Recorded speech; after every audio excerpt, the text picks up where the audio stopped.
The obsidian walls of the great chamber shimmered, reflecting the anxious faces of the Krill Council. Outside, the swirling violet nebula of Xylos pulsed with an ominous beauty, its ethereal light casting long, dancing shadows across the vast expanse. At the center of the chamber, suspended within a shimmering force field, floated a crystalline orb, the focal point of the crisis. It displayed the fragmented images, the fleeting sensor readings, the utterly incomprehensible data that had thrown the Krill Empire into a state of unprecedented alarm. The approaching human ships. Admiral Vrax, his chitinous exoskeleton clicking nervously, addressed the assembly. The preliminary scans are disturbing. Their vessels are unlike anything we have encountered. The energy signatures defy classification, and their trajectory, it is directed towards the heart of Krill space. A murmur rippled through the assembled counselors. The Krill, a species of telepathic, hive-minded beings, were masters of galactic diplomacy, their influence spanning countless star systems. They had faced down empires, weathered cosmic storms, and navigated the treacherous currents of interstellar politics for millennia. Yet these, humans, they were something entirely new, something fundamentally unsettling. Counselor Xyler, her multifaceted eyes narrowed in concentration, voiced the prevailing sentiment. Unpredictable, volatile, their very existence seems to defy the established order. We have gleaned only fragments from their intercepted communications, snippets of a language utterly alien to our linguistic understanding, yet deeply unsettling. They speak of water, of melting, concepts that feel entirely incompatible with a species operating amongst the stars. The air in the chamber hung thick with tension, a palpable manifestation of the collective anxiety. The Krill in their history had only ever truly feared two things: the unpredictable chaos of the early universe and the crushing, all-consuming void. This human species seemed to embody both. Commander Zorgan, a veteran of countless conflicts, stepped forward. The scout vessels sent to observe these intruders have reported erratic behavior. Unexplained accelerations, near collisions that appear to have been deliberately averted. Their intent remains unknown. We have attempted communication using every known interspecies protocol. There has been no response. A holographic projection flickered to life, displaying a series of distorted images. Jagged, angular ships, unlike the sleek, organic designs preferred by the Krill, maneuvered through the void. The technology they wielded, as far as could be determined, was simultaneously crude and terrifyingly efficient. Each vessel seemed to carry an unseen burden, a potential for devastation that the Krill could not fathom. The images zoomed in on the ships themselves, capturing glimpses of their hull construction and the baffling patterns painted on their surfaces. The Krill had cataloged the symbols of countless cultures, the markers of countless wars, but nothing prepared them for what was displayed. Counselor Elira, her voice resonating with a rare tremor, spoke. They have the capability to traverse the cosmos, yet their technology feels primitive. Their methods are inefficient. This apparent lack of sophistication could be a disguise. The Krill Collective has known cunning adversaries before, those who masquerade as simpletons while readying the blow that will topple the order. What is the true nature of their strategy? Another counselor, Krell, a staunch conservative who abhorred anything that diverged from Krill traditions, pounded his fist on his obsidian podium. They are a threat, an unknown variable in a universe where variables are already abundant. We should act preemptively. Eliminate the threat before it can contaminate our peace. The suggestion was met with a chorus of dissenting telepathic murmurs. Preemptive strikes were a last resort, a measure to be employed only when all other avenues had been exhausted. The Krill had always believed in the power of diplomacy, in the strength of understanding. War, even a preventative one, was a messy, unpredictable affair with consequences that could reverberate through the cosmos. But the fear, the chilling uncertainty, was palpable. How could the Krill effectively reason with a species that, according to their transmissions, seemed to be concerned about the effects of water? Admiral Vrax, his many eyes scanning the room, spoke again, his voice carefully controlled. Aggression at this stage would be premature. We lack sufficient information. We do not understand their motivations. A war fought in the shadows or through unknown means of destruction would be devastating to the order we spent millennia creating. But what if they destroy us? Krell hissed telepathically. They could be the predators that end our lineage. We are not invincible. The debate continued. Are what felt like cycles. Arguments were made, counter-arguments volleyed, and various contingency plans proposed, each met with cautious scrutiny and dissenting opinions. The Krill Council at its core was a body of cautious pragmatists. They valued order, security, and the preservation of the krill species above all else. However, the fear of the unknown was a powerful force, and the humans, with their inexplicable ships and bizarre utterances, represented the ultimate unknown. Finally, after what seemed like an eternity, a decision was reached. A compromise, a delicate balancing act designed to mitigate risk while allowing for the possibility of peaceful interaction. The krill would attempt a formal diplomatic encounter. The core fleet would be placed on high alert, but would remain in orbit of the krill home world. They would deploy a single, unarmed exploratory vessel to intercept the human ships and attempt to establish contact. The weight of the decision settled over the chamber, a heavy blanket of unspoken anxieties. The krill, for all their experience, found themselves on the precipice of the unknown, facing a species that, to their advanced understanding of the universe, simply did not make sense. As the meeting concluded, the crimson light of the nebula seemed to intensify, casting an even more ominous pall over the Krill Council. The journey of the Krill exploration vessel was a study in controlled anticipation. As the small, sleek ship emerged from hyperspace, the first visual of the human fleet was astonishing. Unlike the chaotic patterns of the scouting reports, the ships presented a unified front, geometric, stark, and utterly alien. They remained motionless, as though suspended in the black canvas of space, their metallic surfaces reflecting the distant starlight. The Krill crew, operating on a high alert, ran through their protocols, adjusting their sensors and recalibrating their communication arrays. The vessel approached the nearest human ship, transmitting the standard greeting using every known interspecies language. No response. The Krill commander, a seasoned veteran named Xylo, ordered another attempt, using a different set of frequencies and employing a more sophisticated translation matrix. Still nothing. The silence was deafening, amplified by the tension that gripped the ship. Xylo, her antennae twitching, turned to her second-in-command and telepathically relayed her frustration. "They ignore our protocols. Their behavior defies all expectations. Why?" The second-in-command, Krell, a different Krell from the Council, replied with a wave of uncertainty. "Perhaps we have underestimated their technological prowess. Perhaps their communication systems are more advanced than we can comprehend." They were left standing against the cold, unyielding wall of silence. After what felt like an age, a single word in a language Xylo's ship could barely understand crackled through the comms. "Greetings." It was a crude, robotic voice, lacking any inflection or warmth. The Krill crew collectively experienced a flicker of confusion. Then more words. "We are the United Earth Defense Force. You are approaching the sovereign territory of the Sol system. Identify yourselves and state your intentions." The tone was curt, the cadence staccato, devoid of any emotional nuance. Xylo ordered her crew to respond, using the translated protocol.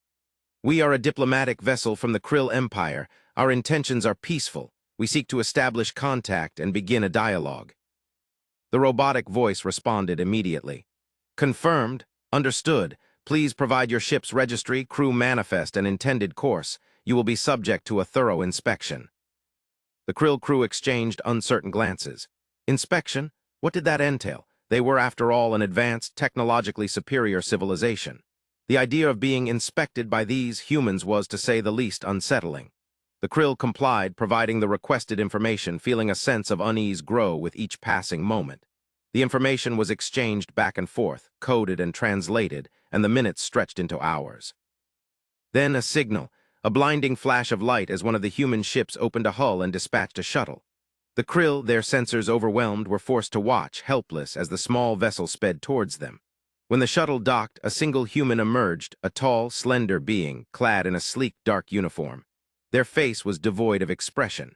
They carried a small, metallic device in one hand. The Krill were used to welcoming dignitaries, but this arrival was unlike any previous one. As the humans slowly walked into the Krill vessel, the crew could sense a strange aura of detachment, a calculated calm that seemed to emanate from the human. The first words of greeting from the human, transmitted through a universal translator, were simple and direct. "Greetings. I am Captain Eva Rostova. We are here to establish relations." The Krill, their senses on high alert, registered the unusual quality of the human's voice. The lack of the modulation they were used to indicated, potentially, the absence of emotion or empathy. Captain Rostova and her crew were led to the main conference room, where they sat across from Xylo and her command team. The room was tense, the air thick with unspoken assumptions and silent judgments.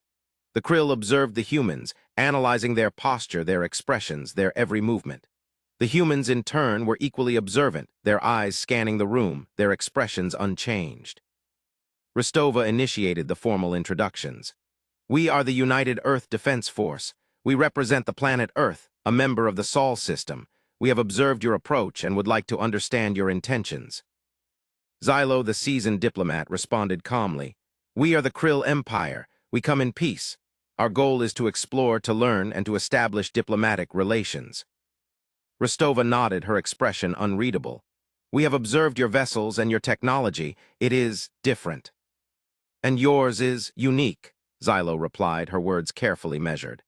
"We have noted your interest in water. We've read your transmissions. Can you tell us why you seem so preoccupied with it?" The calm of Rostova never wavered. "Water is the basis of our life. Our bodies are almost entirely comprised of it. It has the ability to affect us both physically and, some say, spiritually." Xylo raised an antenna in genuine puzzlement. "You speak of spirituality? The krill understand the power of the collective consciousness, of shared experience. Is this what you refer to?" "No," Rostova answered, almost impatiently. "Not exactly. Our spirituality is personal, often independent. We believe there is a force that is beyond all measure, one we have never begun to understand. We believe it has a profound connection to water." The exchange continued. Rostova explained the concept of humanity, their cultures, their history, their strengths, their weaknesses, all with a surprising degree of candor. The krill, listening and analyzing, began to sense the human reality. The humans, it turned out, were a species of extreme self-awareness, capable of both incredible acts of kindness and terrible acts of destruction. They were driven by emotions that the krill found difficult to comprehend: love, hate, ambition, fear. They were also incredibly adaptable, able to overcome challenges and innovate in ways the krill had never encountered. But the most surprising revelation was their approach to conflict. "We do not desire war," Rostova said with a quiet conviction that caught the attention of the entire room. "We prefer diplomacy, we prefer understanding. However," and here the steel in her voice became apparent, "we will defend ourselves, we will defend our homes, our families, and our values." Xylo took a moment to reflect on Rostova's words, turning them over in her mind. "And what are your values, Captain?" Rostova replied, "Life, liberty, the pursuit of happiness. We also place a high value on knowledge, exploration, and the betterment of ourselves and of all of humanity." The Krill command team exchanged glances. This was unexpected. Their intelligence reports, their intercepted communications had all suggested something else entirely. The humans were far more complex, far more nuanced than the krill had initially believed. The conversation continued for hours, each species probing the other slowly, cautiously. The krill learned about the intricacies of human society, their political systems, their artistic expression, their scientific advancements. The humans, in turn, learned about the Krill Empire, their vast network of interconnected worlds, their telepathic communication, their dedication to the pursuit of knowledge. It was a slow, difficult process, hampered by language barriers, cultural misunderstandings, and the inherent differences between the two species. Yet, as the hours passed, a tentative understanding began to emerge. The Krill, initially fearful and suspicious, began to recognize the potential for a powerful alliance. The humans, in their relentless calm, showed a fierce dedication to their values. Then Rostova made a statement, a proposition. "We understand your concerns about our technological capabilities," she began. "You believe us to be powerful, however, you have yet to see the true extent of our abilities." She paused, allowing the words to hang in the air. "We have the technology to create energy shields that can prevent the destruction of a planet." The Krill, accustomed to advanced technology, were stunned. Energy shields of this magnitude were the stuff of legends, the cornerstone of galactic empires, the safeguard against threats of all kinds. "If you are willing," Rostova continued, "we would be prepared to share this technology to protect your worlds if you are willing. And to embrace a mutual alliance." The Krill were not prepared for such generosity. The offer was almost absurd. Why would the humans, a species they barely knew, offer such a valuable gift? The answer was a testament to the human ethos, the betterment of all. Xylo spoke up, her voice echoing the thoughts of the crew. "The offer is unexpected. Why do you offer us this?" Rostova's answer was straightforward. Because we believe in the possibility of a better future. A future where all species can thrive, where conflict is minimized, and where knowledge and understanding are valued above all else. Xylo reflected, there must be a condition. There is, Rostova confirmed, her eyes meeting Xylo's steady and frank. We would be allies. Together we can build a strong future. After a brief pause, Xylo gave her answer. We accept, but let us be frank. We are only doing this because we fear what else is out there. Tell us, Captain, what do you truly fear? Rostova looked up as if she were surprised to be asked. We fear what will be done with the cosmos. The Krill did not realize that the agreement was to take on a challenge that would test the very bonds of the alliance. Over the next few days, the diplomatic process was finalized. The Krill, having witnessed firsthand the capability of the human technology, agreed to the alliance. The agreement was a landmark moment in galactic history, a turning point in the relationship between two vastly different species. The Krill Council, after intense debate, approved the alliance, overriding the concerns of the traditionalists and embracing the potential for a new era of peace and prosperity. The exchange of technology began.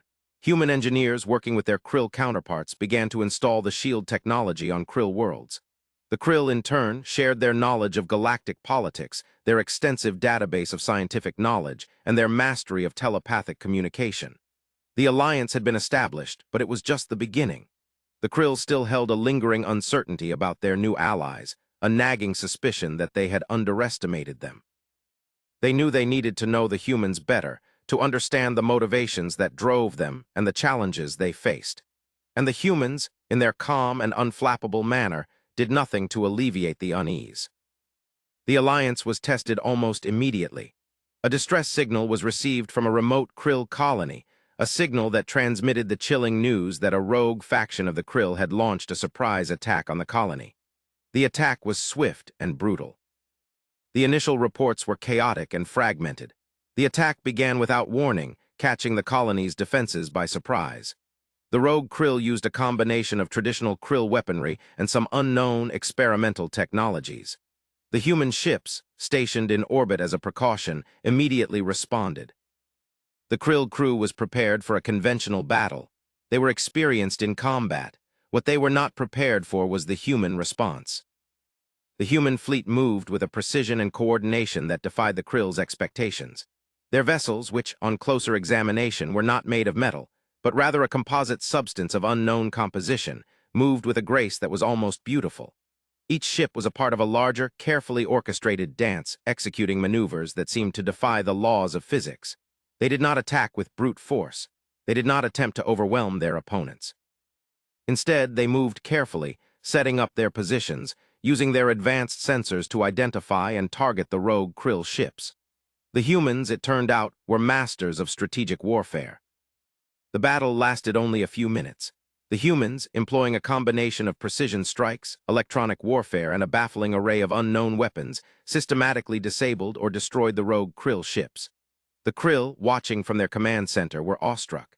The humans had not only won the battle, they had done so with minimal casualties, using a strategy that prioritized efficiency, restraint, and the preservation of life. After the battle was over, the human ships moved in, offering assistance. The Krill were able to return to their colony, where the surviving colonists thanked the humans for their intervention. After the conflict, the human fleet withdrew, taking their dead and wounded. The humans left the colony, and the Krill were left to contemplate what had just happened. They were left to ask what exactly they had been witnessing.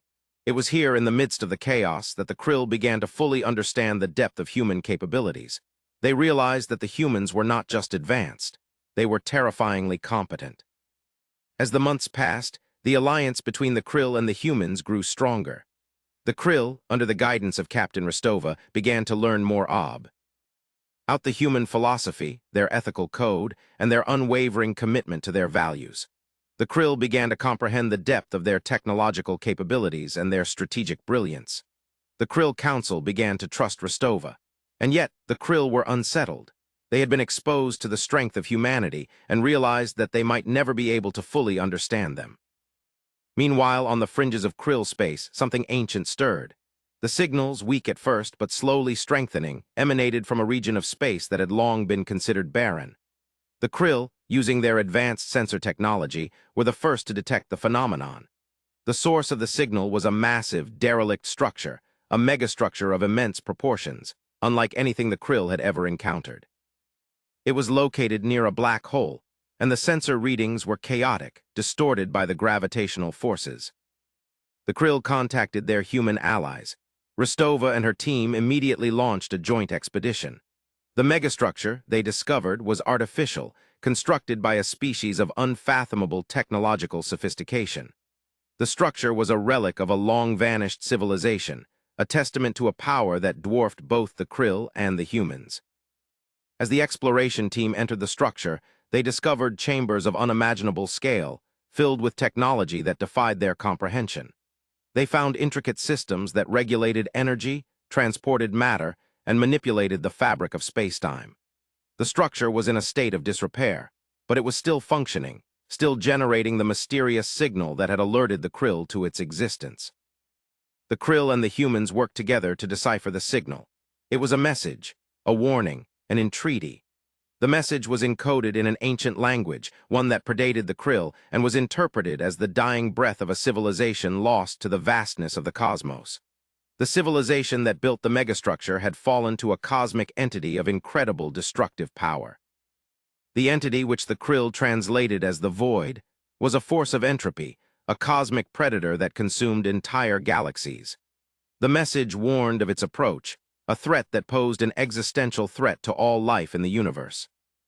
As the team continued to interpret the message, the gravity of the revelation began to sink in. The Krill and the humans were no longer facing each other. They were facing a threat that encompassed all life in the galaxy. The danger was not in the differences between the two species. The danger lay in the darkness that was on its way. The discovery galvanized the alliance. The Krill and the humans, putting aside their differences, began to prepare for the inevitable conflict. They pooled their resources, sharing knowledge and technology. They began to design new weapons and strategies and train their soldiers. The Krill put aside their fear and embraced the humans, trusting in the human resolve. The Krill would be forever changed by the alliance with the humans. They had learned the value of unity, the strength of diversity, and the importance of looking beyond their own horizons. They were grateful for what they had learned about the humans, but they were still concerned. One day, while working on a new weapon, Captain Rostova suddenly froze, her face betraying shock. She stumbled and had to be held up by a nearby Krill. When she composed herself, she turned to the Krill commander in charge of the operation. She said, "They know." The Krill commander frowned. "Who knows, Captain?" "The Void," Rostova answered. "We should have realized it's been waiting. It knew we were coming. It has always known." Rostova's words sent a shiver through the Krill. "What do you mean?" "The megastructure," Rostova continued. "It was not merely a warning. It was a trap, designed to lure in other species. We have been playing right into its hands." The Krill commander was appalled. "But the message—" "A distortion," Rostova declared. "A manipulation. The Void uses fear, it uses chaos, it uses doubt, it uses everything." The Krill were shaken. Rostova's revelation had the power to undo everything. "But what do we do?" the Krill asked. "We fight," Rostova said, her voice filled with a calm determination that was both reassuring and terrifying. "We fight for what we believe in. We fight for our values. We fight for our futures." The news of Rostova's assessment spread quickly through the Krill and human ranks. The Krill, though shocked, were galvanized to fight. The humans, while not surprised, accepted the revelation with their characteristic stoicism. The preparations intensified. The Krill and the humans worked together to fortify their worlds, deploying advanced shielding systems and building a new fleet of ships. The alliance was no longer just a collection of allies. It was an army. Then came the day the Void arrived. The first sign of the Void's approach was the distortion of space-time. The distant stars began to flicker, their light becoming distorted and fragmented. The gravitational forces around the megastructure intensified, and a wave of energy swept across the galaxy. The Void was upon them. The Krill and the human fleets deployed in strategic positions throughout the galaxy were ready. The first wave of the Void's attack came in the form of monstrous, otherworldly ships. These were not built but made. They were not machines but echoes of a cosmic nightmare. They poured through the blackness of space, their hulls glistening with an unnatural energy. They swarmed the Krill and the human fleets, opening fire with weapons of unknown energy. The initial engagement was brutal. The human and the Krill fleets, working together, fought valiantly against the onslaught. Their ships, armed with the latest technology, managed to hold their own, trading blow for blow against their enemies. The Krill's shield technology, combined with the human weaponry, proved effective at repelling the Void's initial assault. The Void's ships were relentless. With each passing moment, their numbers increased, their attacks intensifying. The Krill and the humans, though fighting with skill and determination, began to lose ground. Rostova, from her command center, directed the battle, coordinating the fleets, directing the attacks, and pushing her troops. The Krill, recognizing her expertise, followed her lead. The Krill were no longer concerned with the differences between the two species. They were focused on the common enemy. As the battle raged, Rostova initiated a daring plan. In the heart of the Void's assault, she ordered the deployment of a new weapon, a weapon designed to exploit the Void's weakness. It was a weapon of incredible energy, capable of disrupting the fabric of the cosmos. The Krill and the human fleets created a diversion, drawing the Void's attention away from the megastructure. Rostova, at the helm of a small group of ships, guided the weapon directly into the heart of the Void's assault. As the weapon came online, its immense power began to surge, drawing energy from the depths of the universe. The Void, sensing the danger, turned its attention to Rostova's fleet, unleashing a wave of destructive energy. The Krill and the human ships were battered and torn apart. Rostova's ship, despite being heavily damaged, continued to fight. Rostova, her voice broadcast through the ship's comms, gave one final order. For Earth, for the Krill, for the future of the universe. With her last words, the weapon released its energy. The Void, struck by the power of the weapon, shuddered. The space around the megastructure was illuminated by a blinding flash of light. The assault from the Void was brought to a standstill. The Krill and the humans, watching from afar, held their breaths, waiting for what seemed like an eternity. Then, slowly, the Void's assault began to falter. The otherworldly ships, weakened and disoriented, began to retreat. The battle was won, but the cost was immense. When the dust settled, the Krill and the humans counted their losses. The Void had inflicted significant damage. Many ships were destroyed and many lives were lost. Among the dead was Captain Rostova, her ship, and her crew. The Krill mourned. The humans mourned. The galaxy mourned. However, against all odds, the Void's first wave was thwarted. The megastructure, thanks to the combined efforts of the Krill and the humans, remained intact. The Void, though wounded, was not defeated. The victory, however, was not without its cost. Rostova's death left a gaping hole in the alliance. The Krill and the humans were faced with the challenge of rebuilding, of recovering from their losses, and preparing for the next assault. The war was far from over. The Krill and the humans returned to their homes and began to rebuild. They knew that the Void would return, that the final conflict was inevitable. They knew that the fate of the universe depended on their ability to stand together. The loss of Captain Rostova and her crew, though devastating, served as a catalyst for unity. The Krill and the humans began to embrace each other's cultures, to share their knowledge, and to deepen their understanding of one another. The alliance, forged in the fires of war, had grown into something more. It was a partnership, a kinship, a shared commitment to a better future. The humans, despite their loss, continued to demonstrate their relentless calm, their determination, and their unwavering belief in their values. The Krill came to admire the human spirit, their capacity for resilience, and their unwavering optimism. The humans and the Krill were now bound together, a species together determined to defend the universe. As the Krill and the humans prepared for the next assault, they uncovered a secret, a twist even larger than the conflict with the Void. In the archives of the mega structure, they discovered a hidden message. It was a message from the civilization that had built the structure. It revealed the true nature of the Void. The Void, the message revealed, was not an entity. It was a process. It was a necessary part of the universe. It was the counterbalance to creation, the force that prevented the universe from collapsing in on itself. The Void's purpose was not to destroy, but to reset. It was a cosmic recycler, clearing away the old to make way for the new. The revelation was met with disbelief and confusion. The Krill and the humans struggled to comprehend what it meant. Was their war pointless? Were they fighting against something that was essential to the cosmos? The Krill realized that if the void was a force of entropy, then it was important to know what the inverse was. They studied the human archives, which led to a concept of hope. Hope is the antithesis to the void, one Krill said, analyzing the human archives. They fight with an indomitable strength. This was no time to waver. The humans and the Krill, despite their doubt, continued their preparations for the next assault. They did not know what to expect. What kind of weapon should they use? What kind of defense? Before they could plan, the void returned. It unleashed a wave of destruction, obliterating entire star systems. The Krill and the human fleets, outnumbered and outgunned, fought valiantly, defending the worlds, buying time for evacuation. The battle raged across the galaxy. The void was consuming everything. The Krill and the humans knew that the next battle would be decisive. With no choice, they prepared to destroy the megastructure, hoping that its destruction would prevent the void from progressing. The two fleets prepared to assault the megastructure, but as the moment drew close, the ships of Krill began to falter. Something was wrong. The Krill command was confused.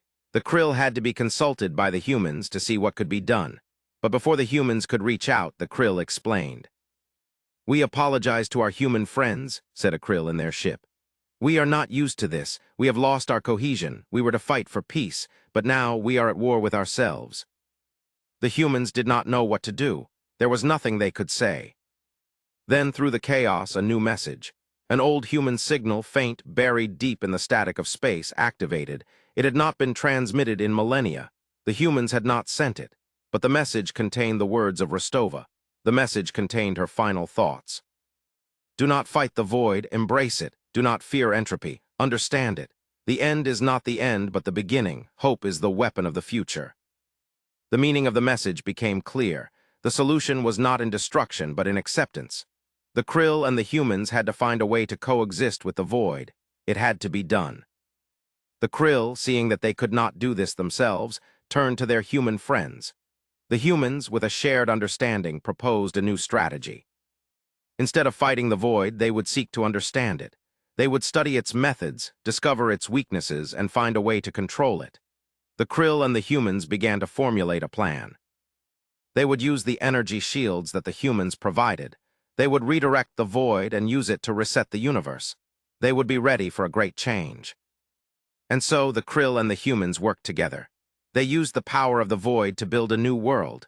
They built a world of peace, of unity, and of understanding. The battle raged, but the Krill and the humans together were stronger than ever. They used the void. They were not fighting, they were being reborn. The day came when the void reached its peak. As the Krill and the humans waited, there came a final message. The megastructure, which had been abandoned, sent its final transmission. The message was not in any known language, but it was understood. It was a song, a lullaby. The universe was resetting, and in the silence there was peace.